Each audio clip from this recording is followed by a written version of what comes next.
खजाना खुशी का लुटाते रहो, गाते रहो, गुनगुनाते रहो, मिलन प्यारे प्रभु से मनाते रहो, सदा खुश रहो।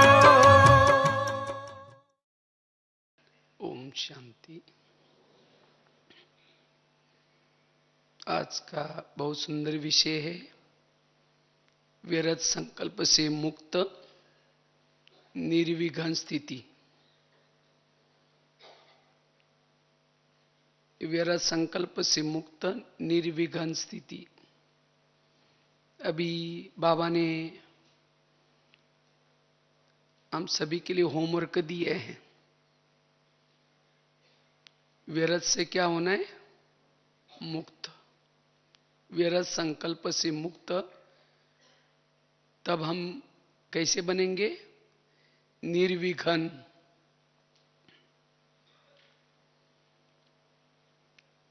क्योंकि व्यर्थ से मुक्त बनने की बहुत आवश्यकता है।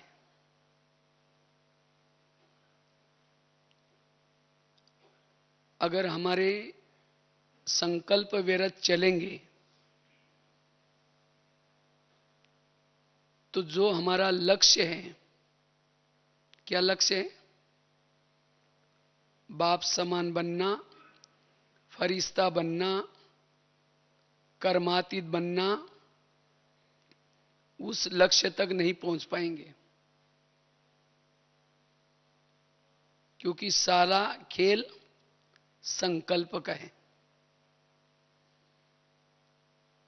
वैसे तो बाबा ने पिछले मुरली में भी बनने के लिए अटेंशन दिलाया, लेकिन निर्विघ्न बनने का भी आधार क्या है?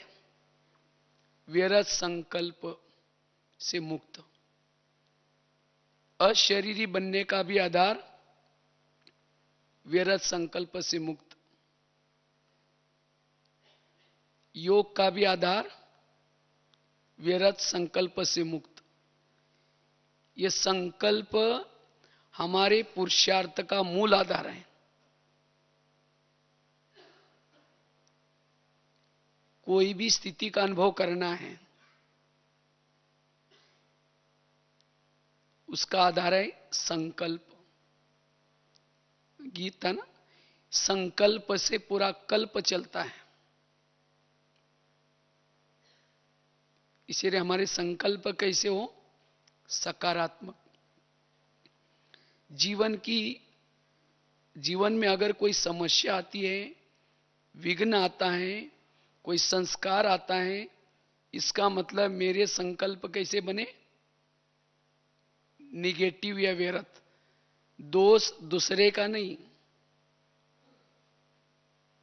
समस्या किसने पैदा की?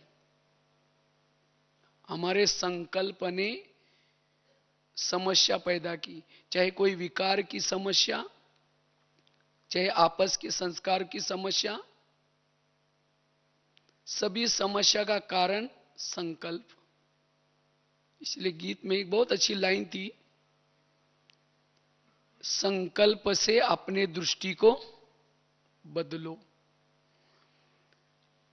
अगर मेरे संकल्प सवेरे सवेरे समर्थ हैं, पॉजिटिव हैं, मेरी स्थिति अशरीरी बन जाएगी, तो सारा दिन मुझे कोई समस्या नजर नहीं आएगी।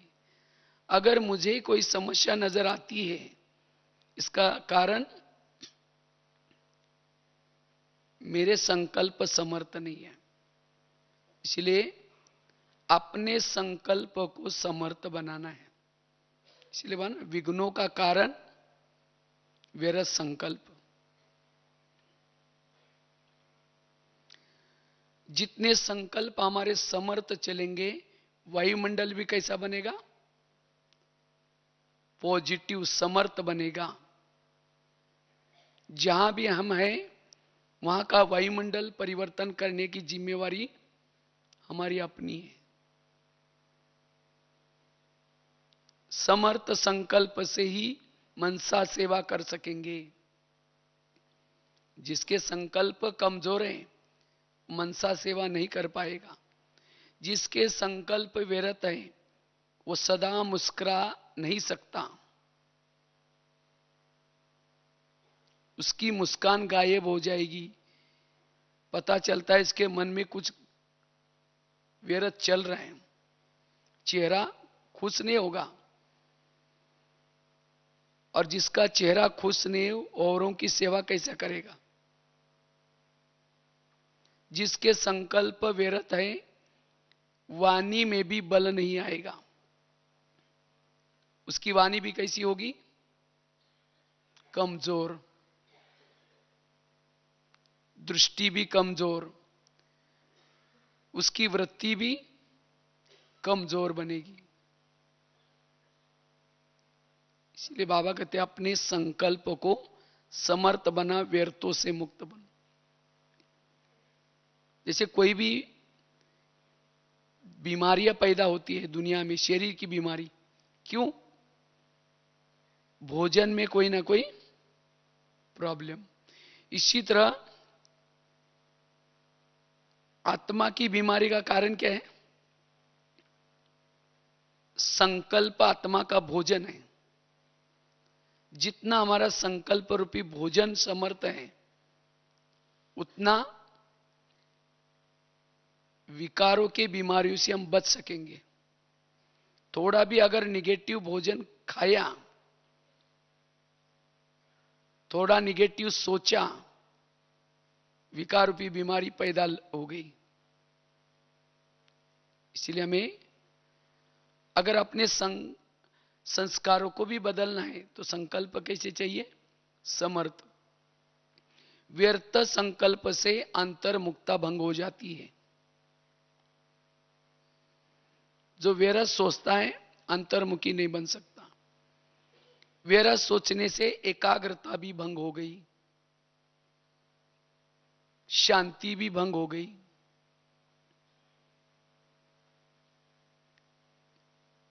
ऐसी आत्मा जो व्यर्थ सोचते हैं, वो कर्म योगी की स्थिति नहीं बना पाएंगे, कर्म योगी नहीं बन पाते हैं।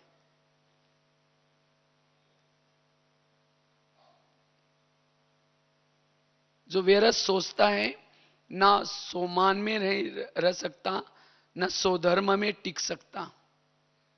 जो व्यर्थ सोचता है अंदर से, इसलिए अगर सोमान में स्थित रहना है, स्वधर्म में टिकना है, व्यर्थों से मुक्त।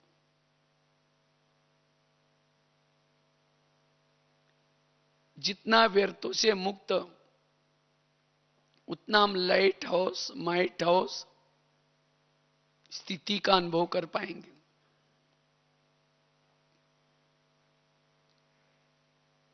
जैसे पानी स्थिर है, कोई भी चीज को देख सकेंगे, चंद्रमा को देख सकेंगे। पानी में एक पत्थर डालेंगे, चंद्रमा को देखेंगे? नहीं दिखाई पड़ेगा। इसी तरह जितना मन स्थिर, व्यर्थों से मुक्त, चुप, उतना उस मन में हम अपनी आत्मा को स्पष्ट देख सकते हैं, जिसको बाबा कहते हैं आत्मदर्शन, स्वयं का दर्शन। और जिसको स्वयं का दर्शन होता है, उसके जीवन में कोई विघ्न ही नहीं होगा। उसको अंदर से वो अति इंद्रिय सुख मिल रहा है, उसका समय सफल हो रहा है, वाइब्रेशन अच्छी फैल रहे उसे, जो अपनी आत्मा को देख रहा है। इसको ही कहते हैं आत्मा अभिमानी स्थिति। बुद्धि रूपी नेत्र में सदा आत्म ज्योति दिखती रहे। और जिसको अपनी आत्म ज्योति दिखेगी, उसको दूसरे का भी शरीर नहीं दिखता। तो कई कहते हैं हम किसी को देखते हैं उसका शरीर नजर आता है, क्यों? इसका मतलब हम सोल कॉन्शियस में नहीं है। और क्यों नहीं है? अंदर निगेटिव कुछ चल रहा है। और जितना निगेटिव व्यर्थ संकल्प चलते हैं मन में, उतना बुद्धि अस्वच्छ बनती है। अस्वच्छ बुद्धि। बुद्धि क्लीन क्लियर नहीं होगी, निर्णय शक्ति खत्म हो जाती है। व्यर्थ सोचने से, इसलिए बाबा कहते बच्चे व्यर्थ से मुक्त बनो, निर्विघ्न बन सकेंगे।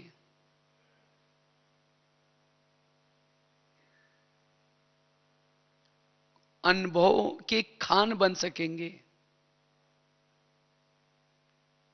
जब चाहे जिस स्थिति में टिकना चाहे टिक सकेंगे। इसीलिए बाबा ने कहा मन को स्टॉप करो, स्टॉप हो जाए। इसलिए व्यर्थ से मुक्त बनने का पुरुषार्थ करना है। जितना व्यर्थ से मुक्त रहेंगे,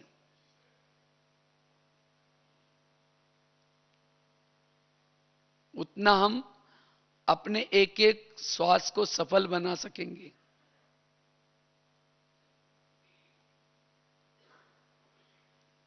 विघ्नों का मूल कारण संकल्प निगेटिव। निगेटिव संकल्प चलने से भावनाएं भी निगेटिव बनती है। आज कई भाई बहन कहते हैं हम बहुत मेहनत करते हैं, पुरुषार्थ करते हैं, लेकिन हमें आत्मा का अनुभव नहीं होता अभी तक। आत्मा का अनुभव क्यों नहीं हुआ? व्यर्थ सोचने से आत्मा का अनुभव नहीं होगा। व्यर्थ सोचना अर्थात एक प्रकार की लीकेज है।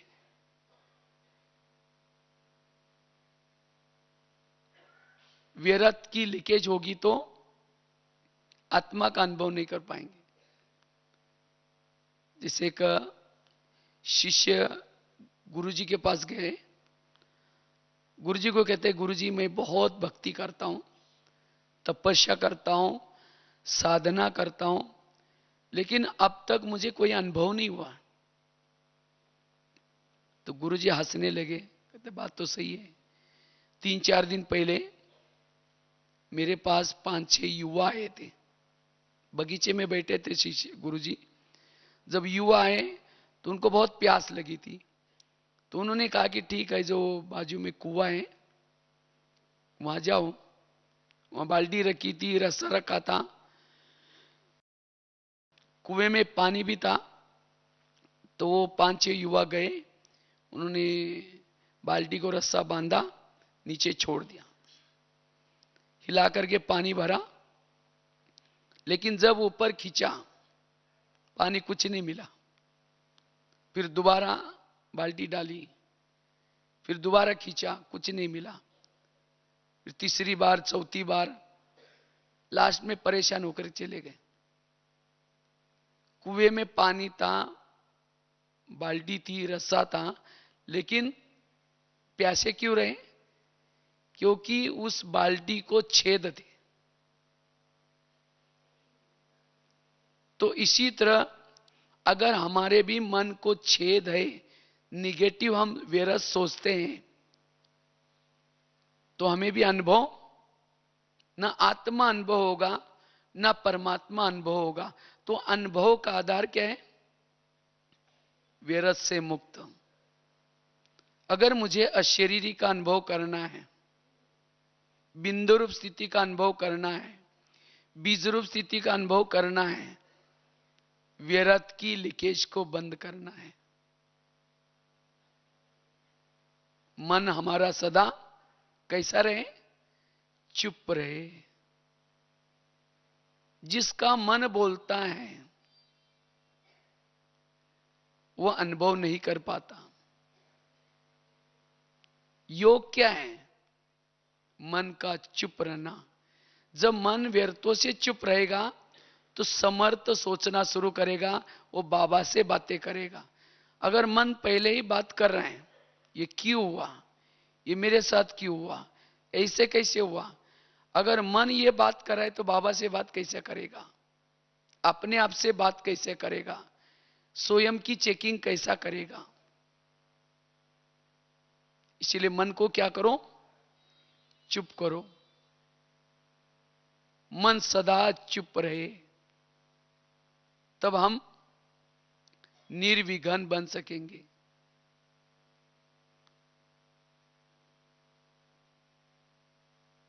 तो हम निर्विघ्न बनना है, व्यर्थों से मुक्त बनना है, उसके लिए कुछ बातों का अभ्यास करना है, पुरुषार्थ करना है।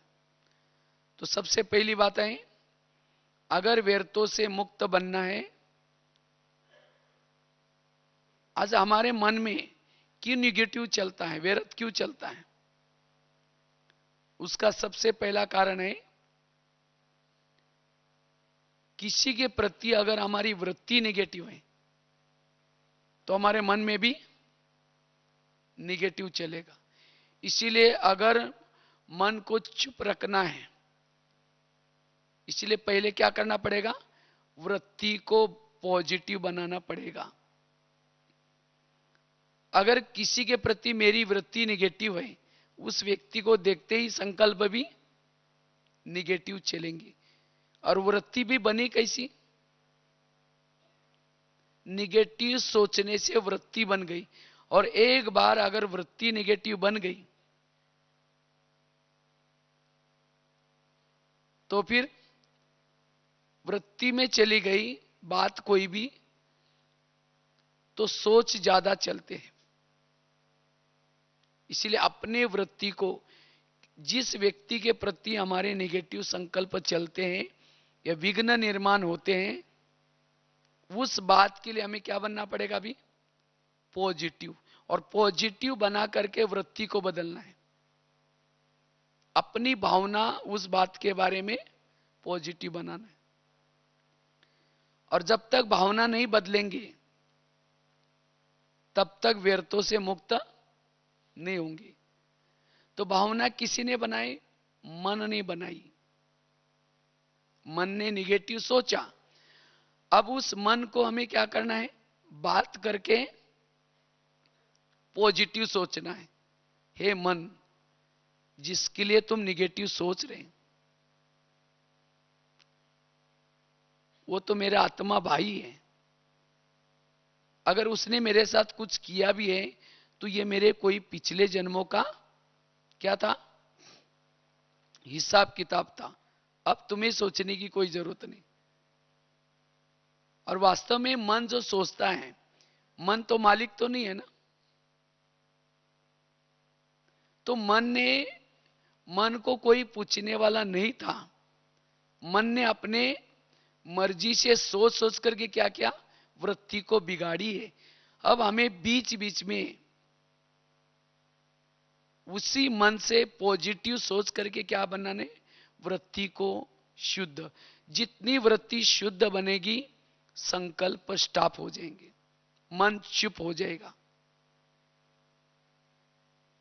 इसलिए जिस व्यक्ति के प्रति वृत्ति नेगेटिव है, जिस बारे में मेरे विघ्न पैदा हो गए, उसके बारे में पॉजिटिव वृत्ति पॉजिटिव बनाने की जरूरत है।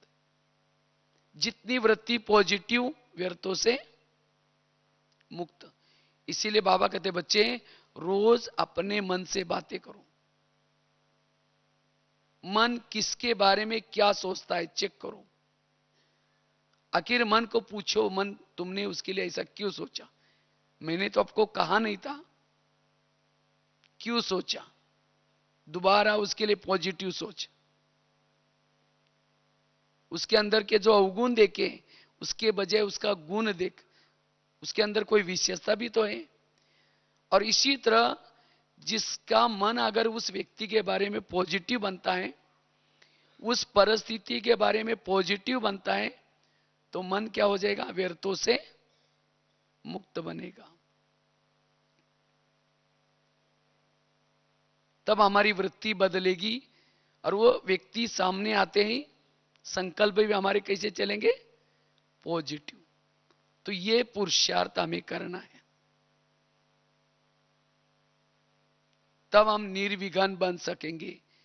जो हमारे एक दूसरे के साथ जो बनती नहीं, क्योंकि संकल्प नेगेटिव चलने से पहले तो वृत्ति नेगेटिव बन गई, दृष्टि नेगेटिव बन गई,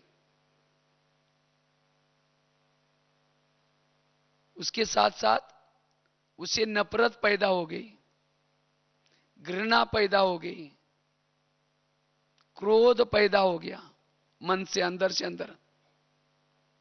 फिर उनसे किनारा करना शुरू किया। अगर फिर उस व्यक्ति का, जिसके प्रति भावना खराब हो गई, वृत्ति खराब हो गई, अगर उस व्यक्ति का कोई महिमा भी करता है, उसका महिमा सुनेंगे? नहीं सुनेंगे। तो ये सब कैसा पैदा हो गया? व्यर्थ सोचने से। व्यर्थ से बहुत सारी बातें पैदा हो गई। इसीलिए हमें क्या करना है? अपनी वृत्ति को पॉजिटिव बनाना है। तो ये है पहली बात। दूसरी बात है, अगर हमें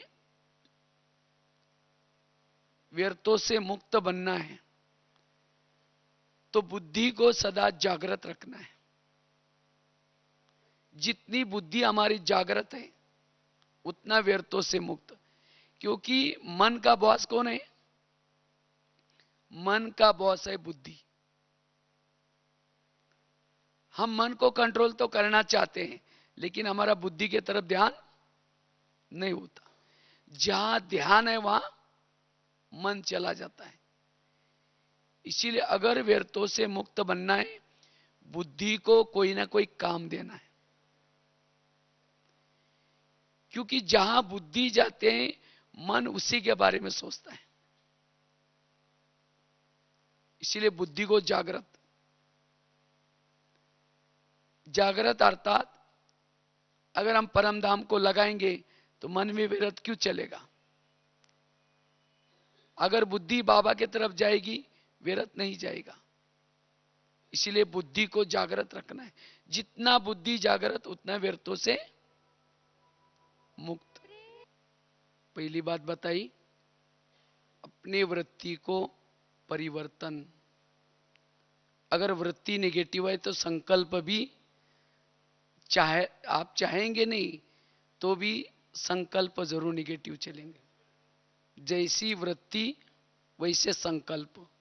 अगर वृत्ति किसी के लिए हमारी पॉजिटिव है, हमारे संकल्प भी पॉजिटिव। वृत्ति नेगेटिव है, संकल्प भी नेगेटिव। दूसरा कारण है, अगर हमारा बुद्धि की तरफ ध्यान नहीं है, बुद्धि अगर इधर उधर है, तो जहां बुद्धि में बात वो घुसी है, बुद्धि जहां लगी है, वही के संकल्प चलते हैं। इसलिए हमें बुद्धि से सदा जागृत रखना है। आखिर मेरा ध्यान कहां जाता है? जहां ध्यान है वहां मन जाता है। मन को तो हम शुद्ध संकल्प देना चाहते हैं, लेकिन बुद्धि, जैसे सामने कैमरा है, कैमरा जिस के सामने है वही चित्र टीवी में आता है। इसी तरह बुद्धि कैमरा है, मन टीवी है। तो अगर मेरे संकल्प नेगेटिव चलते हैं, इसका मतलब वहां मेरी बुद्धि अटकी है। इसीलिए बाबा क्यों कहते हैं, बच्चे सारा दिन आपकी बुद्धि कहीं भी न अटके, न लटके, न चटके। अगर बुद्धि कहीं अटक गई, वहां के संकल्प चलना शुरू हो जाएगा। इसीलिए बुद्धि को हमें सदा जागृत रखना है। बुद्धि रूपी नेत्र से देखना है।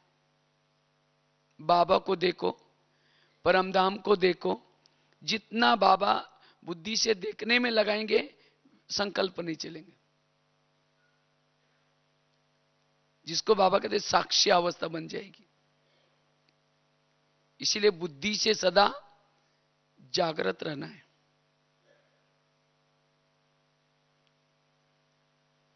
तीसरी बात है, अगर हमें व्यर्थ संकल्प से मुक्त बनना है,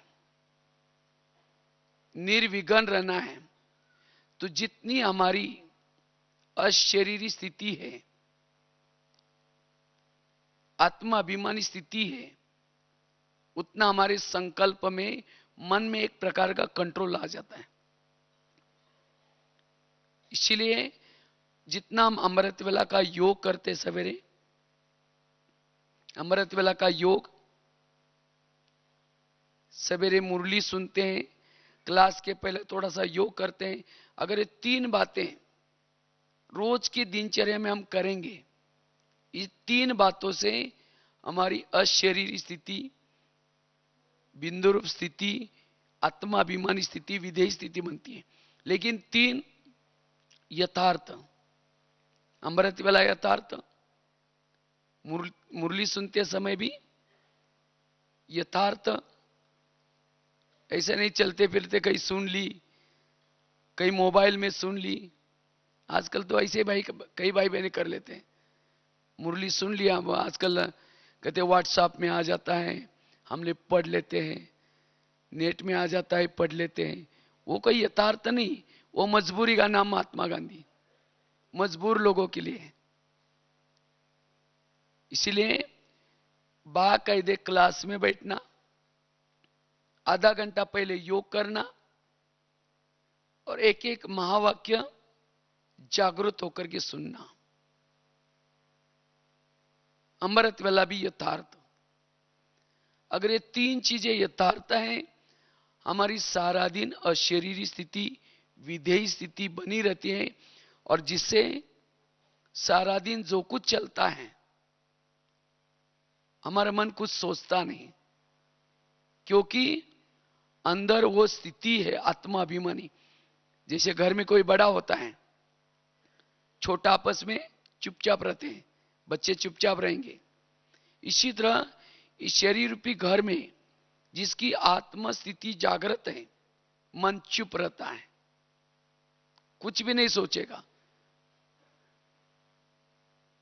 व्यर्थों से मुक्त रहेंगे, संकल्प ही नहीं चलेगा, उपराम वैरागी, अंदर से वो अतीन्द्रिय सुख मिलेगा। इसीलिए आत्माभिमानी स्थिति, अशरीरी स्थिति, अगर इस स्थिति में हम जितना टिके रहेंगे उतना व्यर्थों से मुक्त, और ऐसी आत्मा निर्विघ्न रहेगी। भले उसके जीवन में विघ्न आते हैं, बातें आएंगी, लेकिन उसके बारे में वो सोचेगी नहीं, क्योंकि आत्माभिमानी स्थिति है। आत्माभिमानी स्थिति वालों को मान, अपमान, निंदा, स्तुति समान रहेगी। अगर कोई मेरे संकल्प चलते हैं, किसी का अपमान मुझे सहन नहीं होता, किसी की बातें मुझे सहन नहीं होती, इसका मतलब मेरा देहाभिमान है। और क्यों देहाभिमान है? सवेरे के योग की तरफ ध्यान नहीं दिया। इसीलिए हमें सवेरे अमृत वेले की तरफ ध्यान, और साथ में क्लास की और मुरली की तरफ ध्यान। ये 3 चीजें हमें व्यर्थों से मुक्त कराएगी, निर्विघ्न बनाएगी।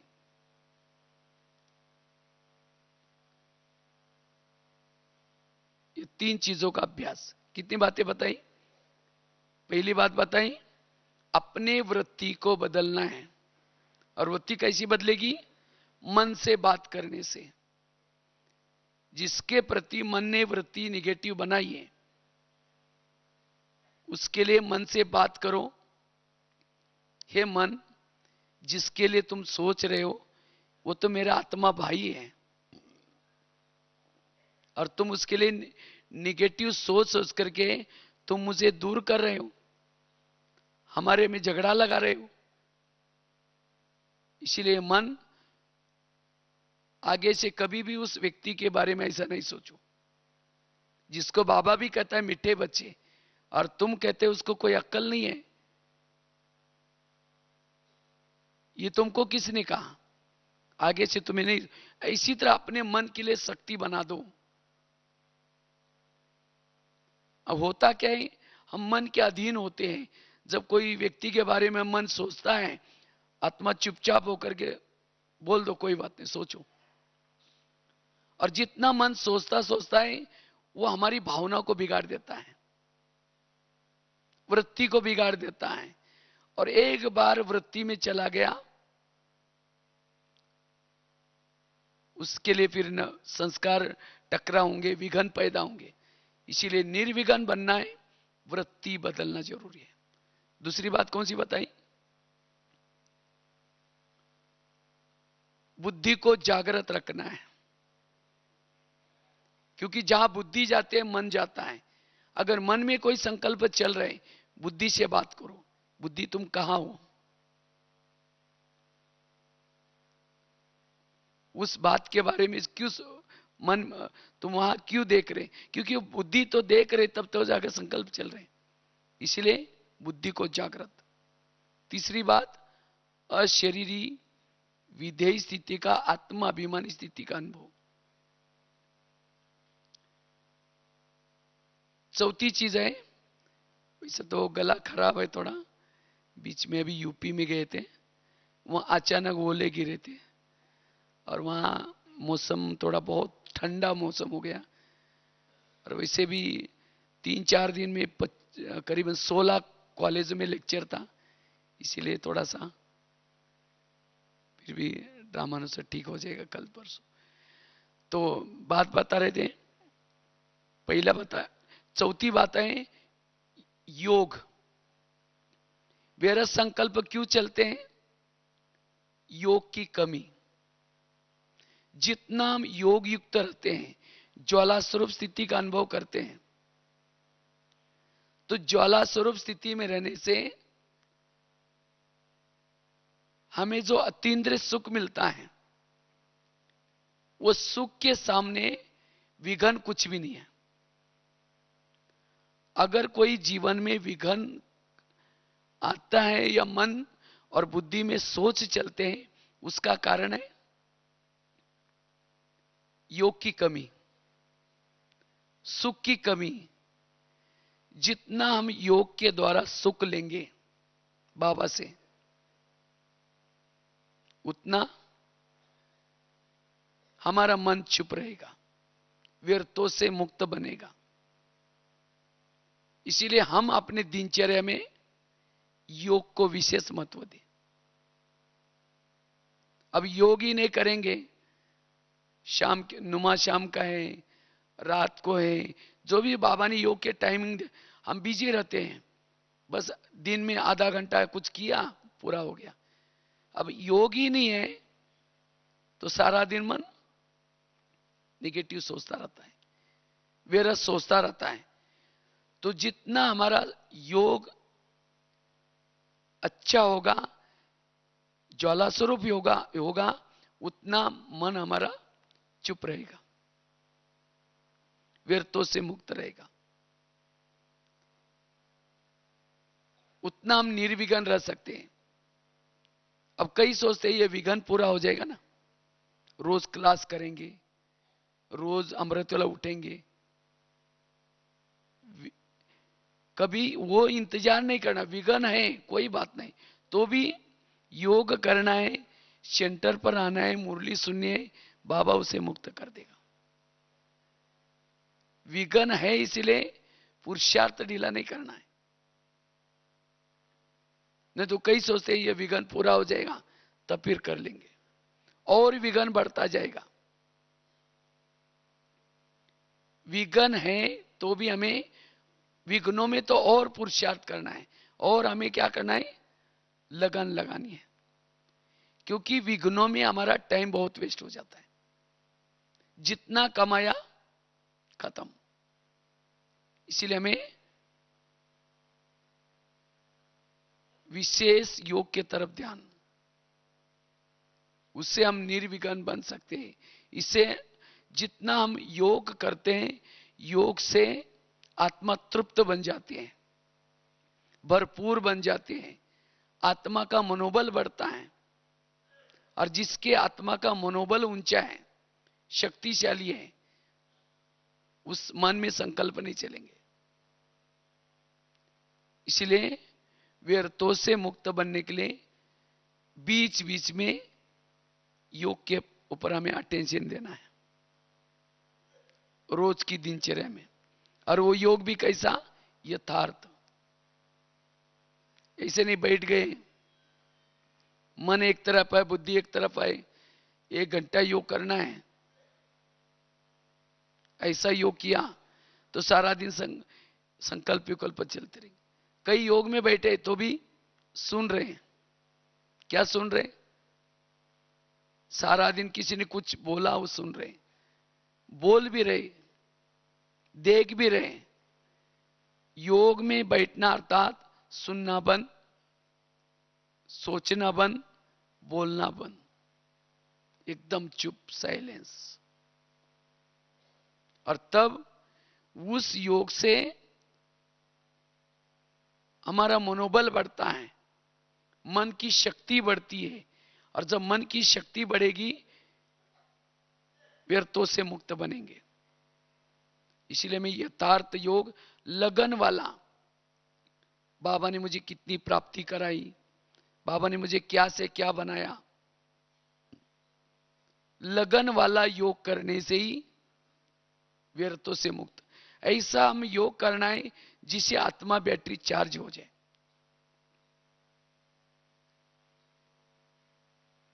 तब सारा दिन हमारा मन चुप रहेगा, व्यर्थ नहीं सोचेगा।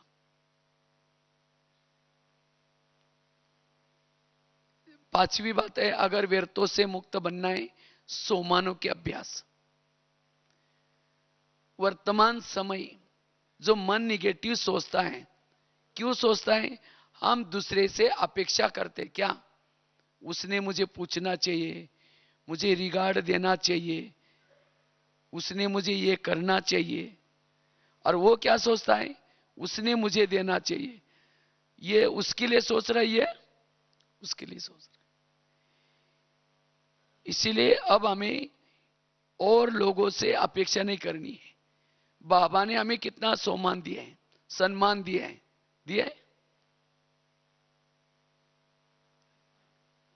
अगर बाबा ने जो सम्मान दिया है, जो बाबा ने सम्मान दिया है, जो बाबा ने प्राप्ति कराई, अगर उसको याद करेंगे तो दूसरे की तरफ अपेक्षा नहीं होगी, आप भरपूर बन जाएंगे।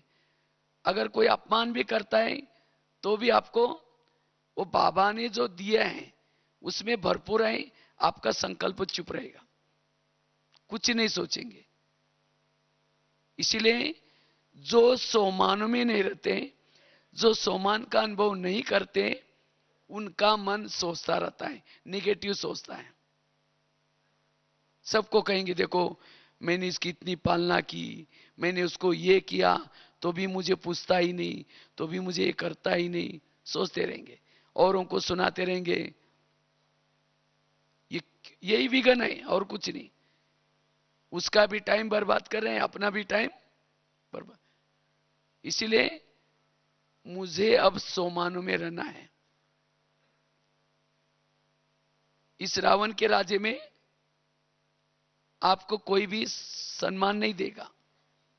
आपको खुद, जैसे हनुमान ने क्या किया, अंगद ने अपने पूंछ का क्या किया, आसन बना करके। तो इसी तरह हमें भी क्या करना है, हमें जो बाबा ने इतनी बड़ी सम्मानों की लिस्ट दी है, उस सम्मान में स्थित रहो, तब जाकर के आपको किसी की भी दूसरे की तरफ से अपेक्षा नहीं होगी, तब व्यर्थों से मुक्त बनेंगे। इसलिए सम्मानों का अभ्यास। और जो सम्मान में रहता है वो सम्मान जरूर देगा। अगर मैं किसी को सम्मान नहीं देता हूं, इसका मतलब मैं खुद सम्मान में नहीं हूं। इसलिए हमें सम्मान में रहना है, औरों को सम्मान देना है। बाबा कहते हैं देने से ही मिलता है। वो भी क्यों नहीं दे रहे हैं, इसका मतलब मैं नहीं दे रहा हूं, इसलिए वो भी नहीं दे रहे। हम उसको सोचते ही वो पहले दे तो हम भी दे देंगे, ना वो देता है ना वो देता है, ऐसे दिन प्रतिदिन भावनाएं खराब होती जा रही। इसीलिए हमें पहले सम्मान में रहना है, तो ऑटोमेटिकली हमारे से सम्मान देने की भावना आएगी। सम्मानों से मन भरपूर बनता है, उतना निर्विघ्न बन सकेंगे हम। छठी बात है, अगर हमें व्यर्थों से मुक्त बनना है,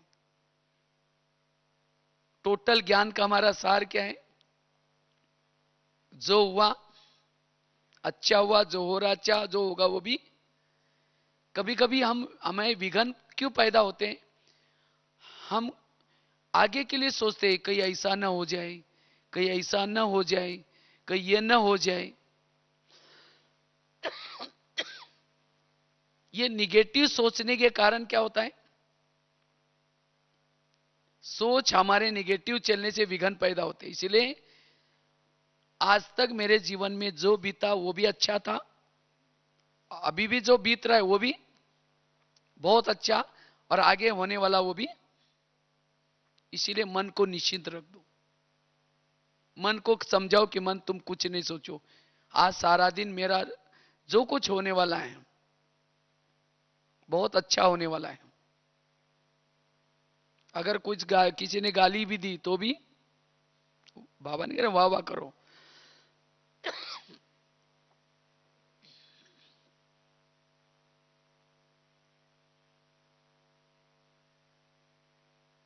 किसी ने गाली दी तो भी वाह वाह, कोई विघन डाला तो भी वाह वाह।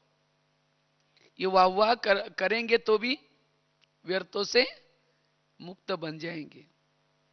इसीलिए संगम युग में चाहे हमारे कोई पड़ोसी है, चाहे कोई पति है, चाहे कोई बच्चे हैं, सब कैसे हैं, वाह वाह के लिए। क्योंकि इनके संग में आने से हमें कौन मिला है, बाबा मिला है।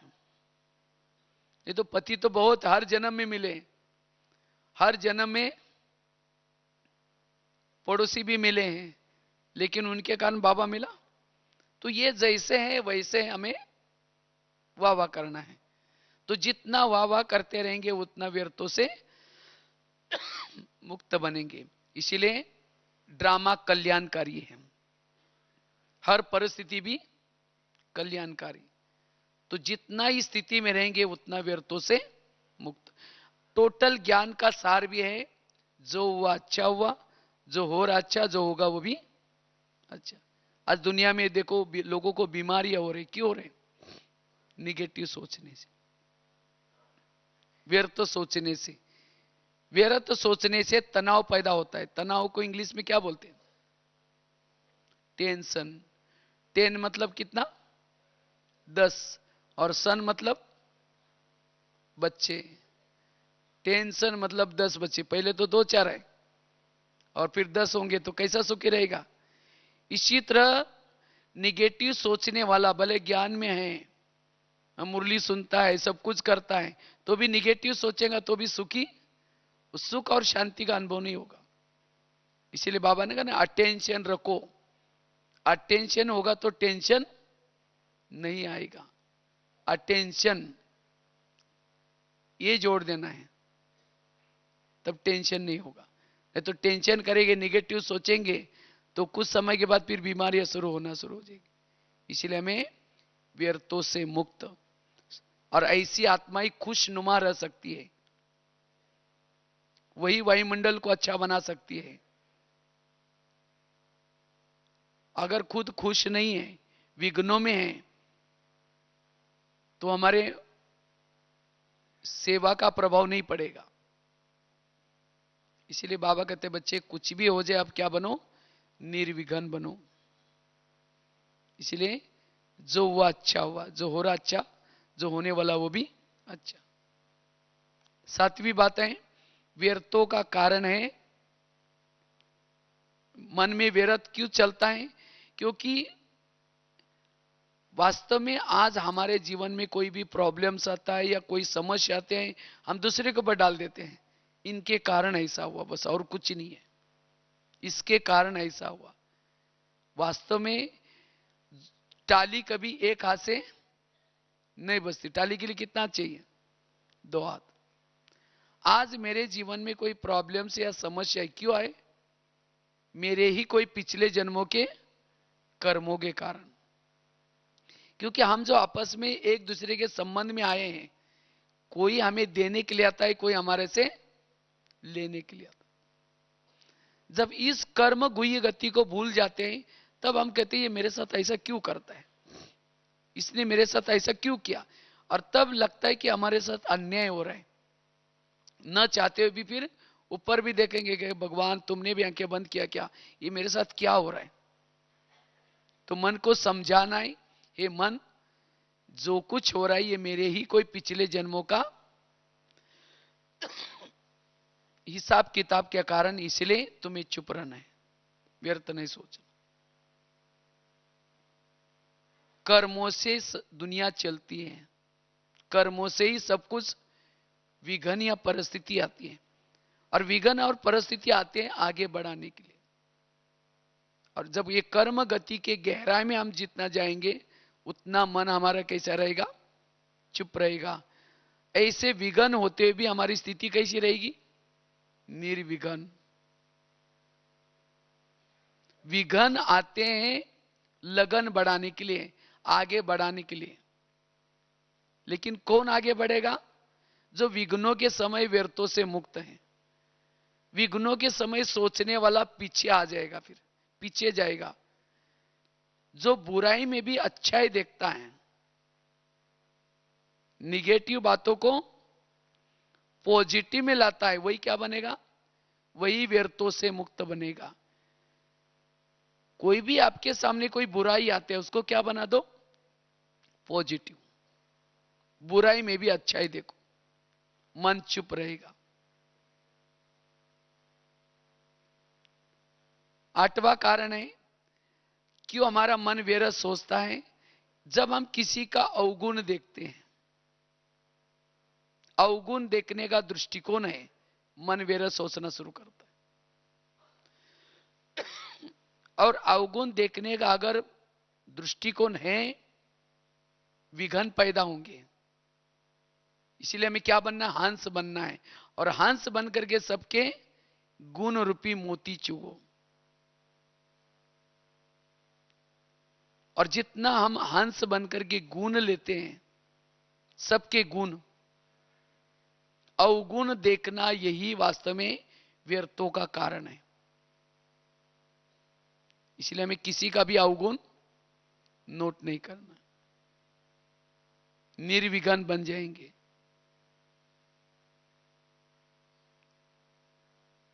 अवगुण देखने वाला, जैसे मक्खी होती है ना, मक्खी क्या करती है, बहुत अच्छा जिस्म है, शरीर है, लेकिन वो छोड़ करके कहां बैठती है, जहां जख्म है उसके ऊपर बैठेगी और गंदगी चूसती रहेगी। अवगुण देखने वालों को कहेंगे मक्खी। इतना अच्छा उस व्यक्ति के अंदर कितने अच्छे गुण हैं, वो गुण को छोड़ करके हम क्या देख रहे हैं, अवगुण। और जो अवगुण देखता है वो क्या करता है, मक्खियां तो 2 प्रकार की होती है। एक होता है मधुमक्खी, वो क्या करती है, संगठन में रहती है और क्या करते हैं, शहद बनाती है। वो बीमारी से दूर कराती है, उसका शहद कोई खाता है बीमारी से दूर। और एक मक्खी होती है, वो अकेली घूमेगी, अकेली घूमेगी और बीमारी फैलाएगी। जो अवगुण देखता है वो बीमारी फैलाता है, वो विघन पैदा करता है। और गुण देखने वाला निर्विघन बनेगा। इसीलिए बाबा कहते बच्चे गुणग्राही। व्यर्थों का बहुत बड़ा कारण है अवगुण देखना। अवगुण देखने से परचिंतन चलता है। इसलिए हमें एक दूसरे का गुण, जिसके संपर्क में रहते हैं, कभी उनकी आप लिस्ट बना दो। लिस्ट बना करके जो रोज आपके दिनचर्या में जो लोग खास तो संपर्क में आते, चाहे घर में चाहे ऑफिस में, कभी उनकी लिस्ट बना करके उस व्यक्ति में क्या गुण है, इस व्यक्ति में क्या गुण है, इस व्यक्ति में क्या गुण है, उसको नोट करो। और जब उसकी बुराई देखते हैं उसका गुण सामने लाऊं, तुरंत आपका मन चुप रह जाए। हर एक में कोई विशेषता है, लेकिन हुआ क्या है, अब अवगुण हमें देखते देखते इतनी भावना खराब हो गई, हमारी दृष्टि भी खराब हो गई। अगर कोई अच्छा काम करता है, सेवा भी करता, हमें वो क्या दिखता है, उसका अवगुण ही दिखता रहता है। और उसके लिए बारे में हम सोचते रहते हैं, ये ऐसा करता है, ईर्ष्या, घृणा। इसीलिए बाबा कहते बच्चे गुण देखो, व्यर्थों से मुक्त बनेंगे, निर्विघन बनेंगे। और लास्ट की बात है 9वीं बात, अगर निर्विघ्न बनना है, जितना हम आदि स्वरूप में स्थित रहते, आदि और अनादि हमारे जो संस्कार हैं, जितना उस संस्कार में स्थित रहेंगे, जितना उस स्वरूप में स्थित रहेंगे, बीच के जो हमारे कुछ संस्कार है वो दब जाएंगे, खत्म हो जाएंगे। आदि स्थिति में हम क्या थे, मेरा पाठ क्या था, अनादि स्वरूप में हम कैसे थे, जितना इस स्थिति में रहेंगे उतना हमारे अंदर जो पुराने कोई विकारों के संस्कार है, कोई बुरे संस्कार है, वो दब जाएंगे। वो संस्कार क्यों आते हैं? क्योंकि हम आदि और अनादि को भूल जाते हैं, तब जाकर के वर्तमान के संस्कार आ जाते हैं, संकल्प आते हैं। हम भक्तों के पूर्वज हैं, जड़े हैं, हमारे कर्तव्य क्या है? तो जितना इस स्वरूप में रहेंगे हमारे पुराने संस्कार, संकल्प दब जाएंगे। तो इस तरह से अपने मन को कैसे करना है? निर्विघ्न। और जितना मन को निर्विघ्न बनाएंगे, उसके लिए जैसे 8-9 बातें बताई, तो इस बातों को प्रयोग में ला करके जितना हमारा मन चुप रहेगा, जो हमारा लक्ष्य है, क्या लक्ष्य है? बाप समान बनना, आपकारी पर भी उपकार करना। कोई सामने वाला अपकार कर रहे हैं तो भी हम उसको दुआएं दे रहे, शुभ भावना दे रहे। यह स्थिति कब आएगी? जब हमारे संकल्प विरत खत्म होगी। लेकिन आज हम क्या करते? शुभ भावना नहीं देंगे, उसके लिए बद्दुआएं देंगे, नहीं, ये सब मन के कारण हो जाता है, व्यर्थों के कारण। देवी का पोज कैसा है? वरदानी पोज जाता है, मुस्कुराता चेहरा होता है। अगर देवी को कोई गाली भी देता है, हाथ नीचे करके, चेहरा पीछे नहीं करती, वरदान देती है, मुस्कुराती है। और हमारी स्थिति कैसी है? अगर कोई गाली देता है, कोई बुराई करता है, 15 दिन से बात नहीं करेंगे, ऐसे मुड़ करके जाएंगे। कभी कभी गुस्सा आता है तो उंगली तोड़ देंगे, इसका तो सत्यानाश हो गया। ऐसा कोई पोज है मंदिर में? ऐसा पोज है? ऐसा पोज नहीं है। आपकारी पर भी उपकार। लेकिन वो कब होगा? जब हमारा मन चुप रहेगा, व्यर्थों से मुक्त बनेगा, तब हम निर्विघ्न। तो जैसे बाप की क्वालिटी है, वो बाप की क्वालिटी हमारे अंदर आएगी, हम फरिश्ता स्थिति का अनुभव कर सकेंगे। हल्का, लाइट हाउस, माइट हाउस, अशरीरी स्थिति, ये स्थितियों का अनुभव करने का आधार है ये संकल्प। इसलिए बाबा ने बहुत गहरी बात बताई है, क्योंकि अब समय बहुत तेजी से जा रहा है। बाबा ने तीव्र पुरुषार्थ, अगर 2014 में, वैसे तो बाबा ने 1 महीना दिया, अगर इस 1 महीने की प्रैक्टिस पूरा 2014 में आप संकल्प भी ध्यान देंगे, तब भी आप कर्मातीत के नजदीक जा सकेंगे, कर्मातीत बन सकेंगे, फरिश्ता बन सकेंगे, बाप समान बन सकेंगे, विधेयी अशरीरी का अनुभव कर सकेंगे। इसलिए इस 2014 में खास हमें अपने संकल्प पर ध्यान देना है। ठीक है? तो यही हमारा पुरुषार्थ है। ओम शांति। सदा हो मुस्कुराते रहो, खजाना खुशी का लुटाते रहो, गाते रहो, गुनगुनाते रहो, मिलन प्यारे प्रभु से मनाते रहो। सदा खुश